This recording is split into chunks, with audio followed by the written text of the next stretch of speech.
रूप श्री सनातन भट्ट रघुनाथ श्रीजीव गोपाल भट्ट दास रघुनाथ। श्री रूप श्री सनातन भट्ट रघुनाथ श्रीजीव गोपाल भट्ट दास रघुनाथ। कृष्ण, आप सभी भक्तों का बहुत बहुत हार्दिक स्वागत।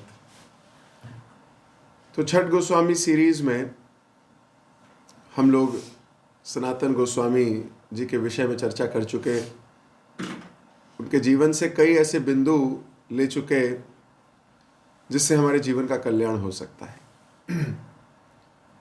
इसी प्रोसेस में आज हम रूप गोस्वामी के विषय में जीवन चर्चा शुरू करेंगे। तो रूप और सनातन ये दोनों प्रमुख गोस्वामियों में से एक हैं। तो इससे पहले कि हम श्री रूप गोस्वामी के विषय में चर्चा करें, हम एक छोटा सा भजन उनको समर्पित करते हुए पहले गाएंगे और उसके बाद फिर हम श्री रूप गोस्वामी की चर्चा आरंभ करेंगे। नमो विष्णुपादाय कृष्ण पृष्ठाय भूतले श्रीमते भक्ति वेदांत स्वामिन्निति नामिने नमस्ते सरस्वती देवे गौरवाणी प्रचारिणे निर्विशेष शून्यवादी पाश्चात्य देशतारिणे।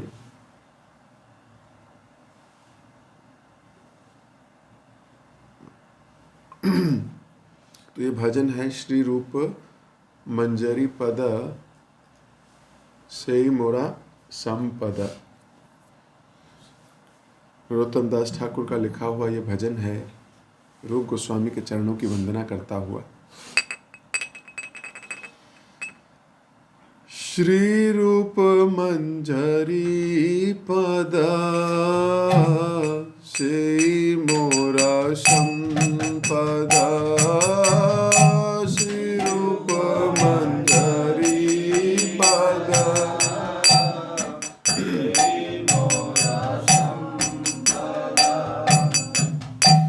श्री रूप मंजरी पद श्री मोरा संपद।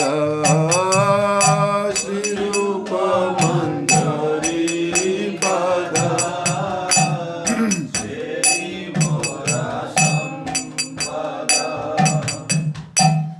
श्री मोरा भजन पूजन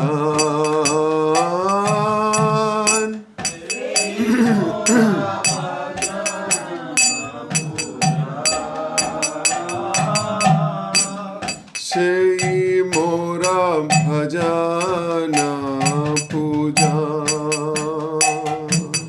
श्री मोरा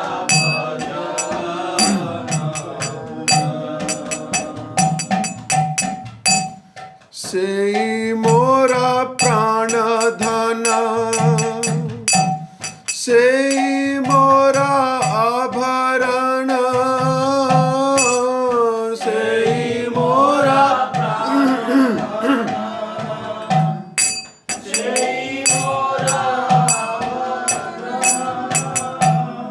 श्री मोरा प्राण धन श्री मोरा आभरण श्री मोरा प्राण धन श्री मोरा आभरण श्री मोरा जीवेरा जीवन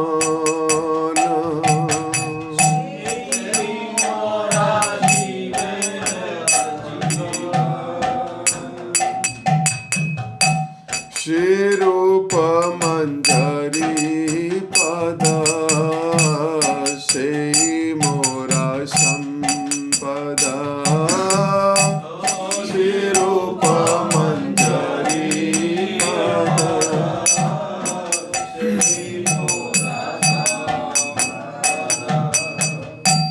श्री मोरा रस निधि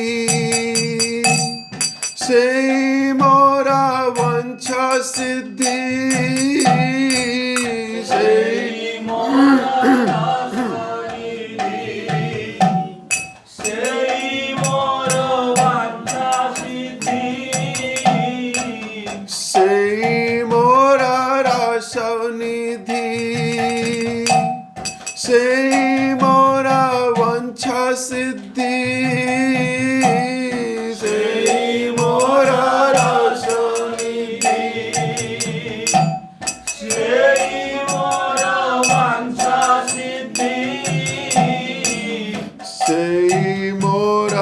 बेदेरा धरामा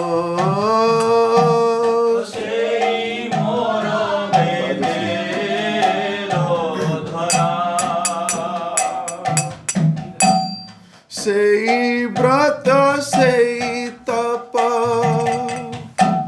sei mora mantra japa sei brata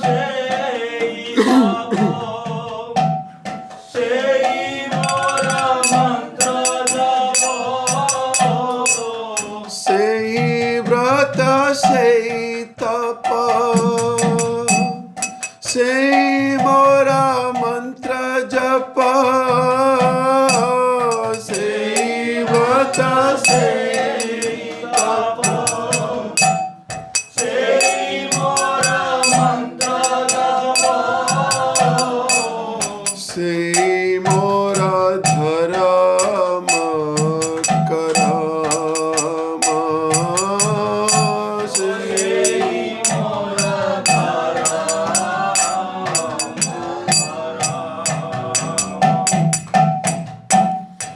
अनुकूल होबे विधि से पद होइबे सिद्धि अनुकूल होबे विधि से पद होइबे सिद्धि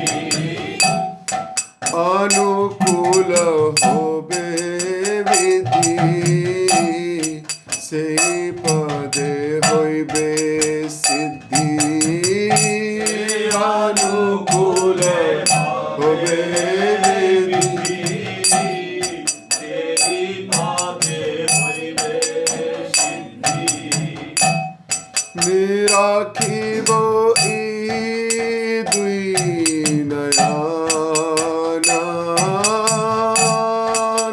निराखिबो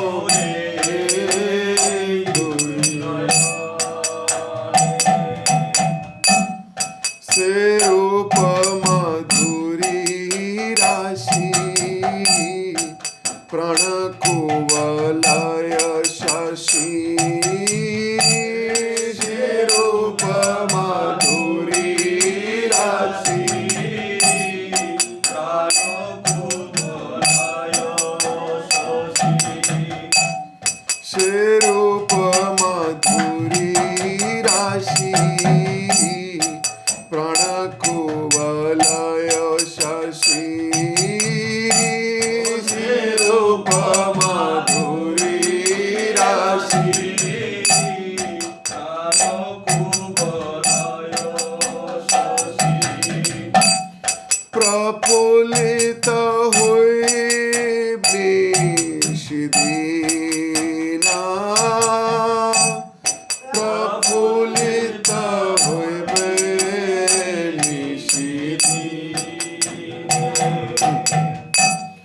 तू आदर्शन आही गरले जरले देही तू आदर्शन आही गरले जरले देही तू आदर्शने आही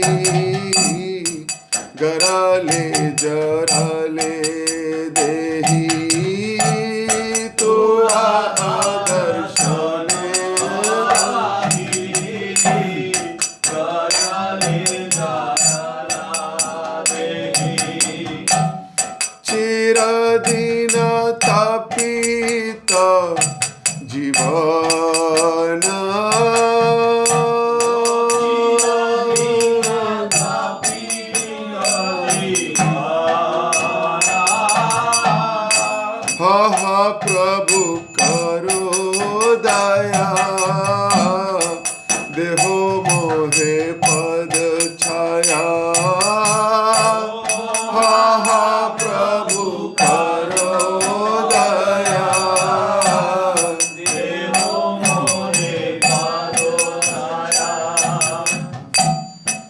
महाप्रभु करो दया,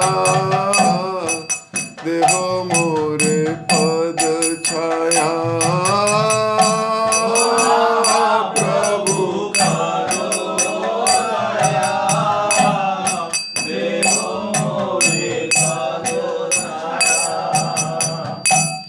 नरोत्तम लैलो शरण,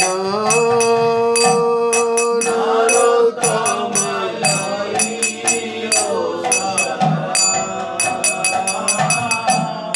श्री रूप मंथरी पद, श्री मोरा संपद, श्री रूप मंथरी पद,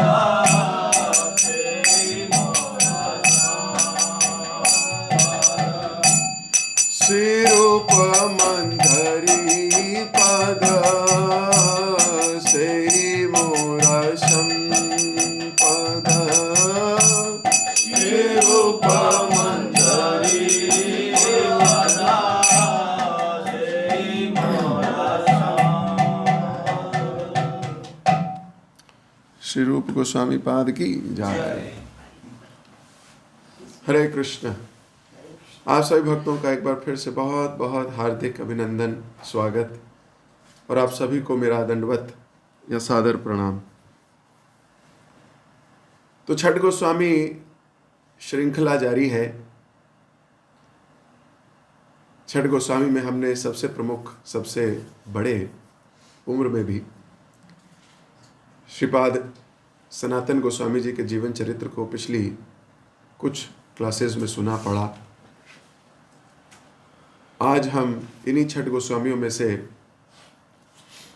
जो नायक गोस्वामी हैं, श्रील रूप गोस्वामी, उनके विषय में चर्चा वार्ता शुरू करेंगे। तो कई बार हम गौड़ीय वैष्णवों को रूपानुगा भी कह देते हैं। रूप अनुगा, जो रूप गोस्वामी के बताए हुए पथ को अनुगमन करे, रूपानुगा। तो हम जितनी भी फिलॉसफी पढ़ते हैं, जितनी भी वैष्णव सदाचार, वैष्णव आचरण, वैष्णव जीवन जीने का प्रयास कर रहे हैं, आइडियल सेट कर रहे हैं, उनके प्रति जीने के लिए अपने जीवन को ढालने का प्रयत्न कर रहे हैं, उन सब का श्रेय इन 6 गोस्वामियों को जाता है, और उनमें से भी प्रमुख श्री रूप गोस्वामी को जाता है। नेक्टर ऑफ इंस्ट्रक्शन या इनकी उपदेशामृत पढ़कर, इनके उपदेशों को अपने जीवन में ढालकर भक्तगण वैष्णव जीवन का रस ले रहे हैं। तो आज ऐसे ही प्रमुख आचार्य के जीवन के विषय में कुछ कहने का और सुनने का अवसर प्राप्त हुआ है हम सबको। मैं तो अपने को बड़ा धन्य मान ही रहा हूँ।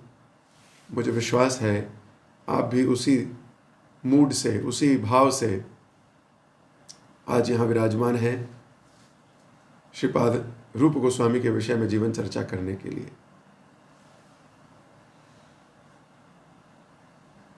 तो बात कुछ ऐसी है, श्रवण की अंधेरी रात है, बहुत देर से घनघोर वर्षा हो रही है। धीरे धीरे अब कुछ धीमी पड़ी है, लेकिन तूफानी हवा अभी भी साए साए कर कर चल रही है। कभी बादलों की गड़गड़ाहट सारी दिशाओं को विकंपित कर रही है, और कभी शमशान जैसी खामोशी है। रामकेली ग्राम से हुसैन शाह का, या हुसैन शाह की राजधानी गौड़ शहर को जाने का जो पथ है वो पच्छलित है। कहीं कहीं तो घूंटू तक या घुटनों तक पानी भरा है। तब किंखावत से मंडित एक पालकी उसे ले जा रही है वाहकों की जरीदार वर्दियों की एक झलक दिख रही है, क्योंकि अभी अभी बिजली चमकी है। बिजली के चमकने से ये पालकी और सिपाही उस पालकी को ढोते हुए दिखाई दे रहे हैं। पालकी के भीतर मखमली मसंद के सहारे मुंह में फारसी हुक्का की नल को दबाए चिंतित बैठे हैं हुसैन शाह के राजस्व मंत्री संतोष देव। बादशाह ने किसी जरूरी काम से उन्हें तलब किया है। हुक्के की गड़गड़ाहट के बीच अंबूरी तांबू का खुशबूदार धुआं उड़ाते हुए सोचते जा रहे हैं कि इतनी रात को असमय तलब किए जाने के पीछे क्या कारण हो सकता है। अंधेरी रात, बारिश चरम सीमा पर, बिजली की कड़कड़ाहट, सन्नाटा, पानी भरा हुआ है और इस बीच में पालकी भेज दी है और कहा है बुला के लाओ। तूफान के कारण वृक्षों के गिरे जाने से राजपथ अविरुद्ध है, इसलिए पालकी के जो वाहक हैं वो राजपथ छोड़कर पालकी उधर से लिए जा रहे हैं जिधर एक धोबी की झोपड़ी है। झोपड़ी के भीतर से उनके पानी में छप छप करके चलने की शायद आवाज सुनाई पड़ रही थी। उसे सुनकर धोबी धोबिन से कहता है, कौन है जो इस तूफानी रात में छप छप करके चलता जा रहा है? उत्तर में धोबिन कहती है, कौन होगा? या तो कोई कुत्ता होगा, या चोर होगा, या कोई राजा का गुलाम। और किसकी शामत आई है जो ऐसे माहौल में बाहर निकलेगा? धोबिन की ये बात, धोबिन के ये शब्द संतोष देव के कर्ण द्वार से होकर टकरा गए। हुक्के की निगाली उनके हाथ से छूट गई।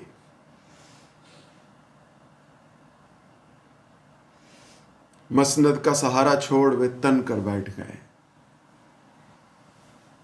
सोते से जगा दिए गए और लगे सोचने, कुत्ता, चोर या राजा का गुलाम, ये सब एक समान है। क्या यही तीन लोग ऐसी मुसीबत की रात में निकल सकते हैं? क्या ये तीन लोग एक जैसे हैं? कुत्ता, चोर और राजा का गुलाम? हाँ, ठीक ही तो कहा। बात एक निरक्षर स्त्री के कंठ की है, पर तथ्य पूर्ण है। गुलाम तो गुलाम राजा का हो या उसकी किसी प्रजा का, पिंजड़ा तो पिंजरा सोने का हो या लोहे का। गुलाम और कुत्ते में भेद ही क्या है? गुलाम कुत्ते की तरह मालिक का मुंह निहारा करता है और उसके इशारे पर नाचा करता है। चोर और गुलाम में भी क्या भेद? चोर जिस तरह दूसरे की वस्तुएं चुराकर बेचता है और कमाए हुए धन का स्वयं भोग करता है, गुलाम भी उसी तरह दुर्लभ मनुष्य जीवन को जो प्रभु ने उनकी सेवा के लिए दिया, दूसरे के हाथ बेचकर उससे धन कमा के स्वयं भोगता है। तो चोर में और इसमें क्या भेद? दासत्व की जंजीरों से मुक्ति पाने के लिए मैं सारा जीवन छटपटाता रहा हूं, पर जंजीर तोड़ फेंकने की बजाय उसे और पुष्ट ही करता जा रहा हूं। विषय, वैभव, मान सम्मान जितना कुछ अर्जित किया है उसे इस सोने की जंजीर पर पॉलिश ही तो फिरा है। ये ढीली कब हुई है? बस अब हो गई राजा की गुलामी, अब नहीं चाहिए, अब नहीं चाहिए मुझे आत्मा की आंखों को झुलसा देने वाले विषय वैभव की चकाचौंध। यह कोई साधारण स्त्री का कंठ नहीं है जिसके स्वर की गूंज ने मेरे हृदय को झिंझोड़ दिया है। ये साक्षात योग माया की पुकार है। अब मुझे मंत्री पद का त्याग कर अपरिमित मान सम्मान, विषय संपत्ति, स्वजन परिजन सबको तिलांजलि देकर उस पथ का पथिक बनना है जिससे श्री कृष्ण और इनकी प्रेम सेवा की प्राप्ति होती है। तो आखिर कौन है ये संतोष देव और क्यों इनके हृदय में उमड़ रही है ऐसी भावनाएं? एक धोबिन के इन वाक्यों को वो योग माया की पुकार क्यों कह रहे हैं? चोर, कुत्ता और राजा का गुलाम, यानी किसी विषय व्यक्ति का गुलाम, ये बातें झंझोड़ गई हैं इनके हृदय को और विचार कर रहे हैं कि सही तो है, ये तीनों एक ही तो हैं, इनमें भेद क्या है? अब समय आ गया है कि मैं ये जो जंजीर को और मोटा करता जा रहा हूं, केवल पॉलिश करता जा रहा हूं, अब इस जंजीर को तोड़ने का समय आ गया है। संतोष देव इससे पूर्व या इनके पूर्व पुरुष यानी इनकी लीनिएज, इनकी वंश परंपरा दक्षिण भारत के वैदिक श्रेणी के ब्राह्मण थी, टॉप क्लास ब्राह्मण। कर्नाटक देश के किसी आंचल में उनका राज्य था। परवर्ती काल में उनके वंशज श्री पद्मनाभ गंगा तीर पर वास करने के उद्देश्य से नौहाटी चले आए थे। उनके पुत्र मुकुंद देव गौड़ के बादशाह के एक उच्च कर्मचारी थे जो गौड़ देश की राजधानी गौड़ शहर से निकल रामकेली में रहते थे। मुकुंद देव के पुत्र श्री कुमार पूर्व बंग के बाकला चंद द्वीप में जाकर रहने लगे थे। उनके कई पुत्र थे जिनमें 3 प्रमुख थे, अमर, संतोष और वल्लभ। उनकी अकाल मृत्यु के पश्चात तीनों का पालन पोषण का भार मुकुंद देव पर आ गया था। मुकुंद देव उन्हें रामकेली ले आए थे। शिक्षा की उत्तम व्यवस्था की गई थी। रामकेली में रामभद्र वाणी विलास को व्याकरण पढ़ाने के लिए नियुक्त किया गया था। व्याकरण का पाठ समाप्त हुआ तो उन्हें नवद्वीप भेज दिया गया फॉर हायर स्टडीज। वहां तीनों भाइयों ने सार्वभौम भट्टाचार्य और उनके छोटे भाई विद्या वचस्पति से न्याय आदि शास्त्रों का अध्ययन किया। जब वे सभी शास्त्रों में व्युक्त हो गए, परिपक्व हो गए, तो मुकुंद देव ने उन्हें राज कार्य के योग बनाने के लिए अरबी और फारसी की शिक्षा देना आवश्यक समझा, क्योंकि इन भाषाओं का अध्ययन किए बिना वो राजा की सेवा या राज्य कार्य नहीं कर सकते थे। तो इन राजाओं की सेवा करने के लिए, इन भाषाओं का अध्ययन करने के लिए उन्होंने अपने मित्र सप्तग्राम के शासक सैयद फरक्कुद्दीन के पास भेज दिया। उनके तत्व अवधान में उन्होंने वहां के मुल्लाओं की सहायता से इन भाषाओं पर पूर्ण अधिकार प्राप्त कर लिया। कुछ ही समय में अरबी, फारसी ये सब ना केवल उच्च क्वालिटी की बोलने लगे, लिखने लगे, जबकि उसकी डीप फिलॉसफी में भी जाने लगे। अब तीनों भाई राज कार्य के लिए पूरी तरह से उपयुक्त है। विद्वता और बुद्धिमता की ख्याति तो वैसे भी चारों ओर फैली हुई थी। उनके पितामह के कारण, उनकी अपनी योग्यता के कारण बादशाह हुसैन शाह की दृष्टि भी उन पर पड़ी। उन्होंने पहले अमरदेव और संतोष देव को किसी ऊंचे पद पर नियुक्त कर दिया। दोनों ने अपनी विलक्षणता का परिचय दिया। कुछ ही दिनों में इनकी उन्नति हुई, प्रमोशन। अमरदेव ने प्रधानमंत्री और संतोष देव ने राजस्व मंत्री का पद ग्रहण किया। दोनों की कार्य दक्षता से प्रसन्न होकर बादशाह हुसैन शाह ने अमरदेव को साकार मलिक और संतोष को दबीर खास की उपाधि दी।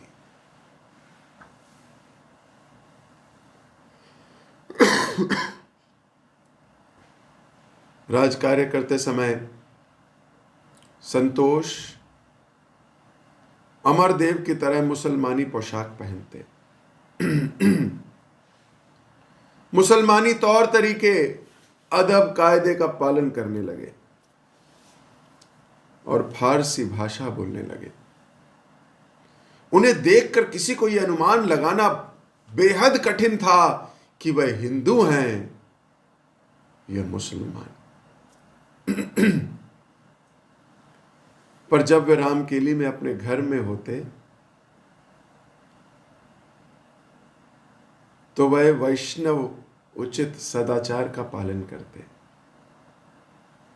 साधु संग, शास्त्र चर्चा, श्री विग्रह की सेवा और समय समय पर वृंदावन की लीलाओं का अनुष्ठान करते। वृंदावन लीला से संबंधित उनके द्वारा बनाए श्याम कुंड, राधा कुंड, ललिता कुंड, विशाखा कुंड आज भी रामकेली में उनके निवास स्थान के पास विद्यमान है। इसलिए रामकेली का नाम कृष्ण केली भी है।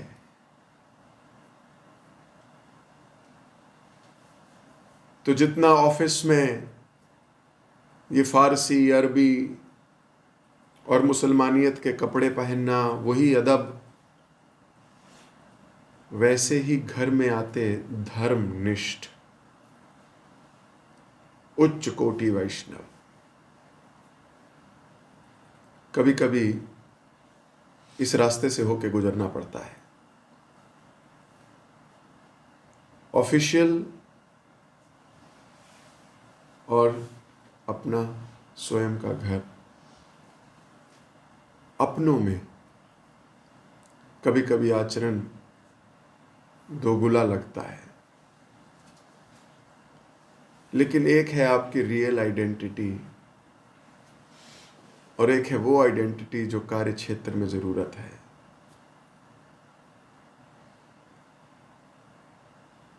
लेकिन आज रात को धोबिन की बात से अब ये डुप्लिसिट आइडेंटिटी का मुखौटा संतोष देव ने उतार दिया है।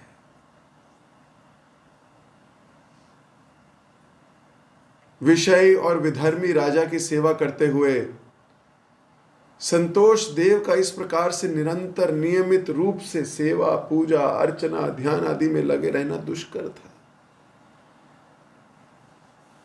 फिर भी वे यथासंभव अपनी आत्मा को उसका स्वाभाविक आहार देने की चेष्टा करते रहते थे। इसमें जब बाधा पड़ती तो बेचैन हो उठते, राजा और माया के दासत्व की बेड़ियां काट फेंकने के लिए। पर माया की बेड़ियों से छुटकारा पाना मनुष्य के बस की बात थोड़ी है। प्रभु ने तो स्वयं कहा है भगवत गीता में, देवी हेषा गुणमयी मम माया दुरत्यया मामेव ये प्रपद्यन्ते माया में ताम तरन्ति ते। तो स्वयं किसी जीव के बस की थोड़ी है इस माया की जंजीरियों को तोड़ देना। ये किसी जीव के बस की बात नहीं। इसीलिए उन्होंने श्री चैतन्य महाप्रभु की शरण ली। उन्होंने और उनके अग्रज अमरदेव दोनों ने उन्हें पत्र लिखकर कातर भाव से माया के हाथ से अपने को उद्धार करने की प्रार्थना की। महाप्रभु ने उत्तर में प्रतीक्षा करने का आदेश दिया। प्रतीक्षा करो। कुछ दिन बाद वे स्वयं आए राम केली दोनों से मिलने और उन्हें यह आश्वासन देकर चले गए कि उनका उद्धार शीघ्र होगा। उन्हें अपना कृपा भाजन बनाने के प्रमाण स्वरूप अपनी ओर से नाम दे गए, सनातन और रूप, और वल्लभ का नाम रख गए अनुपम। संतोष देव अब संतोष देव ना रहे। रूप गोस्वामी के रूप में उनका नया जन्म हुआ और वैष्णव समाज में वे इसी नाम से पुकारे जाने लगे। महाप्रभु के चले जाने के पश्चात उन्होंने पुरस्चरण किया जिसमें चैतन्य शरण की शीघ्र प्राप्ति हो, पर उनकी प्रतीक्षा की घड़ी अभी भी नहीं बीती थी। प्रतीक्षा करते करते धैर्य खो चुके थे। जब उपरोक्त किवंदिती के अनुसार धोबिन के शब्द उनके कान में पड़े, महाप्रभु की प्रेरणा से उसे योग माया की पुकार जान उन्होंने उसी क्षण ग्रह त्याग करने का निश्चय कर लिया। बादशाह से मिलकर उनकी समस्या का समाधान कर जब वे घर लौट रहे थे तब भी उस धोबिन के स्वर उनके कान में गूंज रहे थे। सनातन गोस्वामी के पास जाकर उन्हें कहा, मेरे लिए महाप्रभु की पुकार पड़ चुकी है, अब मैं विलंब नहीं करूंगा। मुझे संसार त्याग कर सदा के लिए उनकी शरण में जाने की अनुमति दीजिए। सनातन गोस्वामी से सुनकर अवाक रह गए। रूप गोस्वामी से सारी घटना का विवरण सुनने के बाद बोले, तुम्हारा संकल्प बहुत शुभ है, पर संसार का त्याग तो मुझे भी करना है। जितनी जल्दी हो हमें इस नरक से निकलना होगा। मैं तुम्हारा बड़ा भाई हूं। मैंने सोचा था कि मैं तुमसे पहले निकल जाऊंगा। मेरे पीछे समस्त आश्रित जनों का समुचित व्यवस्था कर तुम भी चले आओगे। अभी तक मैं कभी का चला गया होता, पर महाप्रभु के आदेश के कारण किसी प्रकार रुका हुआ हूं। अब यदि तुमने ऐसा संकल्प कर लिया है तो पहले मुझे जाने दो। रूप गोस्वामी ने कहा, मुझे इसमें कोई आपत्ति नहीं, आप तो मेरे ज्येष्ठ भ्राता ही नहीं हैं, मैं तो आपको अपना प्रथम गुरु मानता हूं, आपकी आज्ञा का सदा पालन करने को तत्पर रहता हूं, पर आपके ऊपर राज्य का सर्वाधिक दायित्व है। बादशाह आपके ऊपर पूर्ण रूप से निर्भर है, वो कोई भी कार्य आपके परामर्श के बिना नहीं करता। और इस समय राज्य की स्थिति भी साधारण नहीं है। उड़ीसा से विवाद चल रहा है, किसी भी समय युद्ध छिड़ सकता है। इस समय यदि हम दोनों ही इस्तीफा दे देंगे तो बादशाह को शंका हो जाएगी कि हमने उड़ीसा के हिंदू राजा के साथ मिलकर जानबूझकर उन्हें संकट में डालने का षड्यंत्र किया है। तब वे हमारे और हमारे परिवार के लोगों पर अत्याचार कर सकते हैं। हमारे संसार त्याग करने की योजना खटाई में पड़ सकती है। इसलिए अच्छा होगा कि मैं अकेला इस्तीफा देकर चला जाऊं। मेरे ऊपर इतना भार नहीं है। आप अवसर देखकर पीछे से आ जाइएगा। रही परिवार और आश्रित यज्ञों के भरण पोषण की बात, तो आप बिल्कुल चिंता ना करें। मैं ये सारी व्यवस्था करके जाऊंगा। सनातन गोस्वामी को सहमत होना पड़ा। दोनों ने मिलकर सारी स्ट्रैटेजिक प्लानिंग कर ली। उसके अनुसार रूप गोस्वामी ने इस्तीफा दे दिया। आश्रित जनों में से कुछ को चंद्रद्वीप और कुछ को फतेहाबाद भेज दिया गया। स्वयं अपनी अपरिमित धन संपत्ति लेकर नौका द्वारा फतेहाबाद चले गए।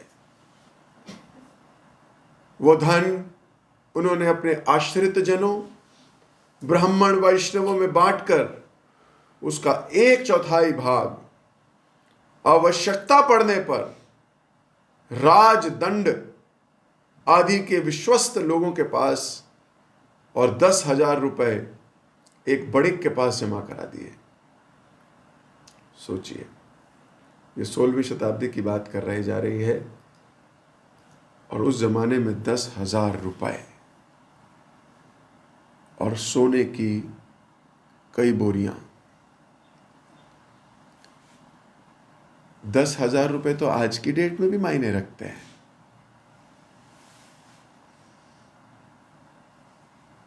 और आज से 500 साल पहले तो 10,000 रुपए का सुनना भी किसी के लिए बहुत बड़ी बात थी। कौड़ियों में बात होती थी। 1 रुपए में तो आप 4-5 एकड़ जमीन खरीद सकते थे। 1 रुपए में।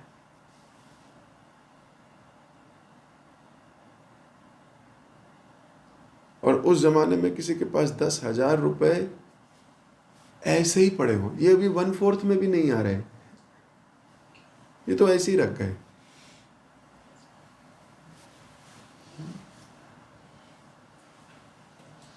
लेकिन आप इनकी बुद्धिमानी देखिए। इन्हें पता था कि नौकरी छोड़ना इतना आसान नहीं होगा, और खास तौर के उन लोगों के लिए जो बहुत ही टॉप मोस्ट पोजीशंस पे हैं। वहां दायित्व बहुत भारी होता है। उसी समय एक आदमी को भेजा नीलाचल श्री चैतन्य महाप्रभु का पता करने के लिए। उसने लौटकर समाचार दिया कि महाप्रभु झारखंड के पथ से वृंदावन की ओर चल दिए। उसी समय उन्होंने भी झारखंड के रास्ते वृंदावन यात्रा आरंभ कर दी। साथ ही हो लिए उनके छोटे भाई अनुपम यानी वल्लभ। मार्ग में उन्हें संवाद मिला कि सनातन गोस्वामी या सनातन को हुसैन शाह ने कैद कर लिया है।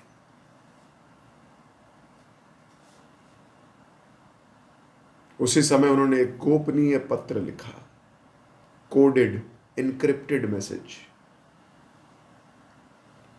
और सनातन गोस्वामी को बताया कि एक बणिक के पास 10,000 रुपए रखे हैं, उसे घूस में देकर कैद खाने से मुक्ति लाभ करवाइए। सनातन को रूप की बुद्धिमानी पे बड़ा नाज हुआ। सनातन गोस्वामी ने वैसा ही किया। वो सुझाव कारगर साबित हुआ। इधर रूप निकल चुके हैं महाप्रभु से मिलने के लिए।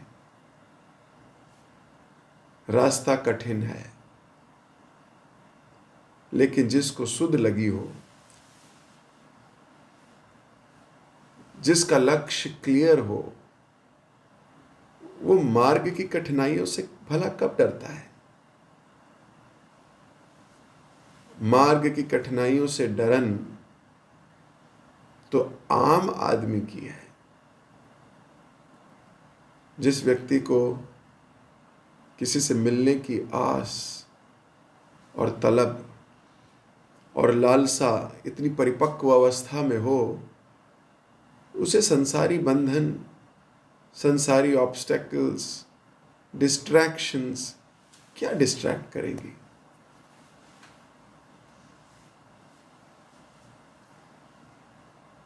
चलते चलते वे प्रयाग पहुंचे। प्रयाग पहुंचकर उन्होंने सुना कि महाप्रभु वृंदावन से लौटकर यहीं आए हुए हैं और इस समय बिंदु माधव मंदिर में दर्शन करने के लिए गए हैं। यह सुनकर उनके आनंद की कोई सीमा नहीं रही। जिनसे मिलने के लिए वृंदावन तक जाना था, वो तो आज यहीं मिल गए। अब वृंदावन जाने का कोई लोभ नहीं। उनके कदम उन्हें ले चले द्रुत गति से बिंदु माधव मंदिर की ओर। मंदिर के निकट पहुंचते ही उन्होंने देखी भाव विभोर अवस्था में नृत्य कीर्तन करती हुई महाप्रभु की आनंदमय मूर्ति और उन्हें घेर कर नृत्य करते हुए सहस्त्र दर्शनार्थी। भाव विभोर अवस्था में नृत्य कीर्तन करते महाप्रभु की अनुपम रूप माधुरी का दूर से दर्शन कर भी रूप भावाविष्ट हो गए। नेत्रों से बह चली प्रेम अश्रु की धारा। पर उस भीड़ में उनके सामने तक पहुंचना संभव नहीं था। दूर खड़े हुए निहारते रहे अपने प्रभु को, अपने स्वामी को। कुछ देर बाद वे उनसे जाकर मिले एक दाक्षिणात्य ब्राह्मण के घर, जहां उस दिन महाप्रभु को घर पे निमंत्रण था। जैसे ही उन्होंने महाप्रभु को दंडवत प्रणाम किया, उन्होंने आनंद उल्लास हो उठाकर उनका आलिंगन करते हुए इतिहास सम्मुच का निम्न श्लोक पढ़ा।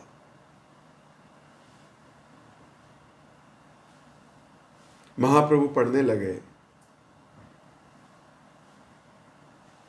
नाम भक्त चतुर्वेदी मद भक्त स्वपच प्रिय तस्तो देयम ततो ग्राहम सच पूज्यो यथाहम। अर्थात चतुर्वेदी अध्ययन किया ब्राह्मण मेरे प्रिय नहीं है, यदि वह भक्ति से शून्य है तो। भक्तिमान पुरुष चंडाल भी है तो भी मेरा प्रिय है। चंडाल होते हुए भी वह सत्य पात्र है, उसी को दान देना चाहिए, उसी से ग्रहण करना चाहिए, उसी को मेरे समान पूजा करना चाहिए। यह श्लोक पढ़ महाप्रभु ने रूप और अनुपम के सर पर अपने चरण स्थापित कर दिए और उन्हें आशीर्वाद दिया। महाप्रभु की कृपा आशीर्वाद प्राप्त कर श्री रूप ने स्वयं रचित एक श्लोक में उनकी स्तुति की।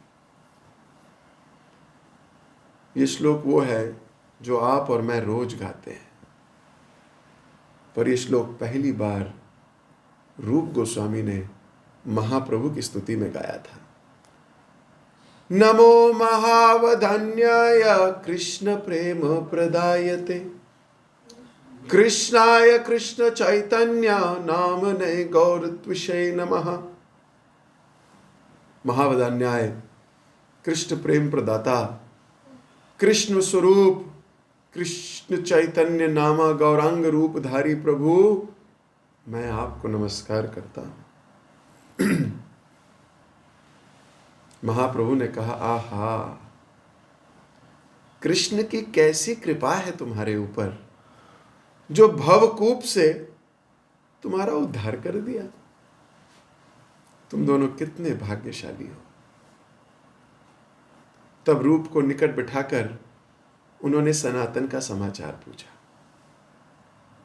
रूप ने कहा, उन्हें बादशाह हुसैन शाह ने बंदी बनाकर रखा है, कारागार में है, जेल में है। आपकी कृपा हो तभी उनका उद्धार हो सकता है। महाप्रभु ने कहा, सनातन का उद्धार हो चुका, वो शीघ्र ही मुझसे मिलने आ रहे हैं। महाप्रभु तो सब जानते हैं। भक्तों को ऐसी परिस्थिति में उनका प्रेम चखने के लिए और उनको सारे जगत में विख्यात करने के लिए महाप्रभु की तो ये योजनाएं हैं।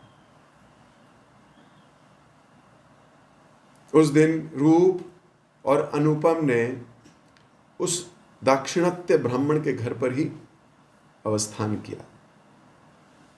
महाप्रभु के प्रसाद ग्रहण करने के बाद उनका अवशिष्ट इन दोनों भाइयों ने मिलकर पाया। महाप्रभु त्रिवेणी नदी के तट पर एक भक्त के घर ठहरे थे। उन्हीं के निकट एक कुटिया में इन दोनों भाइयों को भी ठहरा दिया गया।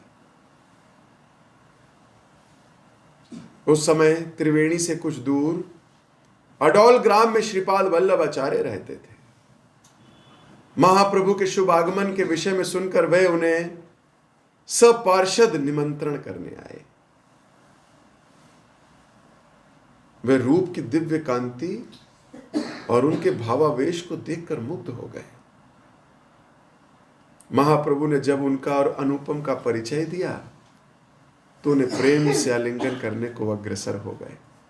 दोनों भाई पीछे की ओर खिसकते हुए बोले, नहीं नहीं श्रीपाद, हमें स्पर्श ना करें। कहां हम अस्पर्श पामर और कहां आप, हम आपके स्पर्श के योग्य नहीं हैं। ऐश्वर्य और विलास के तुंग शिखर पर रहने के चिराभ्यासी रूप को इस प्रकार का वैराग्य रूप धारण किए देख महाप्रभु प्रसन्न हो गए। वे दूर से ये देखकर तृप्ति पूर्वक मंद मंद मुस्कुराते रहे और वल्लभाचार्य से बोले, श्रीपाद, आप इन्हें स्पर्श ना करें, ये अतिहीन है। आप जैसे वैदिक याज्ञिक कुलीन व्यक्ति के स्पर्श के योग्य नहीं है। वल्लभाचार्य ने कहा, पर इन दोनों को तो मैं निरंतर कृष्ण नाम करते हुए देख रहा हूं, फिर ये हीन कैसे है? ये तो सर्व उत्तम है।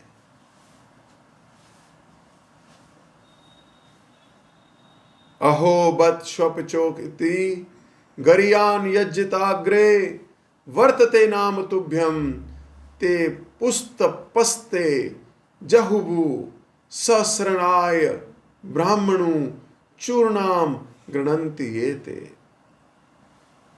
वह चंडाल भी सर्वश्रेष्ठ है जिसकी जिह्वा के अग्र भाग पर आपका नाम विद्यमान है। जो श्रेष्ठ पुरुष आपके नाम का उच्चारण करते हैं उन्हें तप, हवन, तीर्थ स्थान, सदाचार और वैदिक अध्ययन का पालन सब कुछ उन्होंने कर लिया है। इसलिए ये दोनों हीन नहीं हैं, ये दोनों तो सर्वश्रेष्ठ हैं। यह सुनकर महाप्रभु बड़े प्रसन्न हुए और भावावेश में श्लोक पढ़ने लगे। भगवद भक्ति हीनस्य जाति शास्त्रम जपस्तपा अप्राण स्वय देहस्य मंडनम लोकरंजनम शुचि सद्भक्ति दीप्ता अग्निदग्ध दुर्जति कल्मषा स्वपको अपि बोधय श्लाघ्यो न वेद अपि नास्तिका। सचरित्र और सद्भक्ति रूप दीप्त अग्नि द्वारा जिसका दुर्जातित्व कल्मश दग्ध हो गया है, ऐसे चंडाल पंडितों के समान योग्य है। भक्तिहीन व्यक्ति सज्जाति शास्त्र अध्ययन जप तप आदि वैसा ही है जैसे मरे हुए व्यक्ति को अलंकार से सजाना। वे केवल लोक रंजन के लिए है। वल्लभाचार्य महाप्रभु को नौका पर बिठाकर अपने घर ले गए। वे उनके शरीर में श्री कृष्ण के दर्शन कर कर कृतार्थ हो गए। उन्होंने उनका पाद प्रक्षालन किया, वंश सहित उस जल को मस्तक पर धारण किया, भक्ति पूर्वक धूप से दीप से उनका महापूजन किया, उन्हें अनिवेदित द्रव्य का भोजन कराया, भोजन के उपरांत उन्हें शयन कराया और उनका पाद संवाहन किया। महाप्रभु के आगमन का संवाद पाते ये संख्य लोग उनके दर्शन को आते। तब भीड़ के भाई से नौका पर सवार हो वे त्रिवेणी के दशाश्वमेध घाट पर चले गए और वहां रूप और वल्लभ सहित एक निर्जन कुटी में रहने लगे।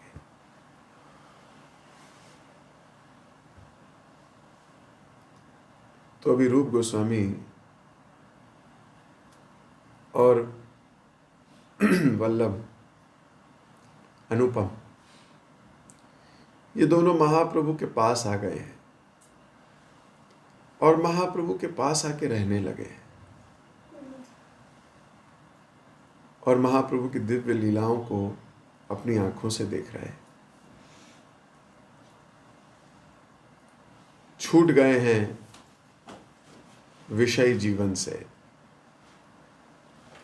छोड़ दिया है राजा हुसैन शाह की नौकरी।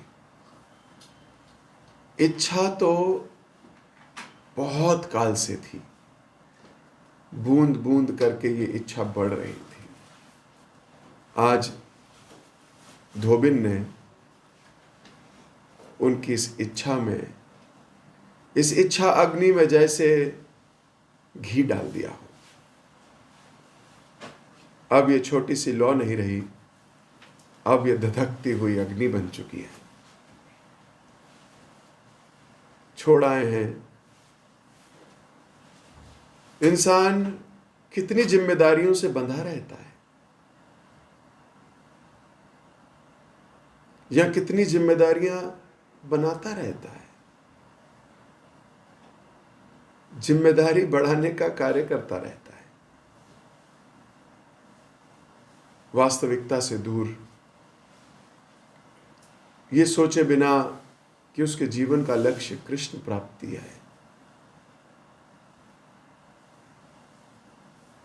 अपने लक्ष्य को भूल के छोटी छोटी इंद्र तृप्ति में ही अपने आप को अग्रसर करता रहता है। आज रूप गोस्वामी ने बता दिया कि जीवन की सर्वोच्चम विधि क्या है।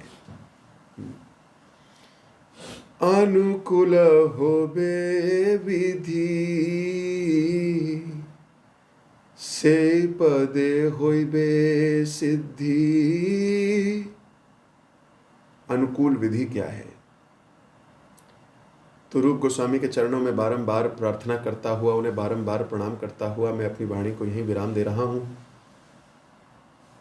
श्री रूप गोस्वामी पाद की जय, जगत गुरु शिल प्रभुपाद की जय। आगे की जीवन यात्रा रूप गोस्वामी की पढ़ेंगे हम कल। हरे कृष्ण। किसी भक्त का कोई प्रश्न, कोई टीका, कोई टिप्पणी मुझे विश्वास है आप इसमें डूब गए होंगे, निकलना मुश्किल है। तो आप सबसे कल मुलाकात होगी। हरे कृष्ण। हरे कृष्ण प्रभु जी, दंडवत प्रणाम। थैंक यू सो मच प्रभु जी, बहुत क्लास के लिए। आप सीखते देव की हमें कहानी बता रहे हैं, इतना सुंदर है, जैसे आप उसको विजुअलाइज भी करा रहे हैं हमें बात से। तो आपने जैसे स्टार्ट किया कि अंधेरा रात था, बारिश हो रहा था, हमें एक्चुअल में वही फील भी हो रहा था। तो मैं बताया कि संतोष देव ने किस तरह एक धूमिल की बात है, धूमिल की बात से आके अपने आप को बदलना चाहिए। उन्होंने जब सुना कि धोबी कह रही है कि जो कुत्ता और कोई राजा का गुलाम होगा जो इतने अंधेरी रात में बाहर निकलता है, तो उन्होंने ये सोचा कि इन तीनों में कोई फर्क नहीं है, तो अपने आप को बदलना चाहा। फिर महाप्रभु से उन्होंने चिट्ठी भी लिखा और उनसे मिलने के लिए प्रयास किया, और सारे अपना नौकरी भी छोड़ दी, सारे जो भी उनका धन संपत्ति था उनको भी उन्होंने मैनेजमेंट करके महाप्रभु से मिलने के लिए। और उसमें आपने ये बताया कि जिनका गोल क्लियर होता है उनको कोई भी जो डिस्ट्रैक्शन होता है उनको डिस्ट्रैक्ट नहीं कर सकता। इनका भी गोल क्लियर था महाप्रभु से मिलने के लिए, और वो मिलने चले गए। और अपने जो ब्राह्मण दक्षिण ब्राह्मण जो है उन्होंने भी एक श्लोक बोला था, उसमें आपने बताया महाप्रभु की कृपा पाने के लिए चतुर्वेदी होने की कोई जरूरत नहीं है। तो कोई एक चंडाल अगर शुद्ध मन से भाव से भी महाप्रभु को प्रसन्न कर सकता है। इंसान जिम्मेदारी से बंधा रहता है और वो इस जिम्मेदारी को बढ़ाता भी रहता है। एक्चुअली में हमारा जो गोल है, लक्ष्य है, कृष्ण प्राप्ति ही है। Thank you so much for बहुत सुंदर क्लास के लिए। सभी भक्तों को भी धन्यवाद, इतने प्रेम से प्रबंध करने के लिए हम प्रभु का धन्यवाद करेंगे। एक बार हरे कृष्ण। हरे कृष्णा कृष्णा कृष्णा हरे हरे, हरे राम राम राम हरे हरे। Recording हरे stopped. कृष्ण। आप सबका भी बहुत बहुत धन्यवाद। रूप गोस्वामी की लीला बहुत मधुर है और झंझोड़ देने वाली है, इसमें कोई दो राय नहीं। अगर कोई व्यक्ति इसको खुले हृदय से प्रेम से सुनता है, इंस्पायर होता है, तो उसे रूप गोस्वामी की कृपा जरूर प्राप्त होती है। भक्तों का गुणगान करना, भक्तों का जीवन चरित्र पढ़ना, यही वैष्णव गुण है। बहुत वैष्णव, यही वैष्णव गुण है। तो अभी मैं अपनी वाणी को दे रहा हूँ विराम। आप सबसे मुलाकात होगी, मेडिटेट कीजिएगा। हरे कृष्ण। मुझे उम्मीद है थोड़ा रूप गोस्वामी के कृपा प्राप्त की होगी आपने आज। इससे निकलना मुश्किल है अभी। हरे कृष्ण।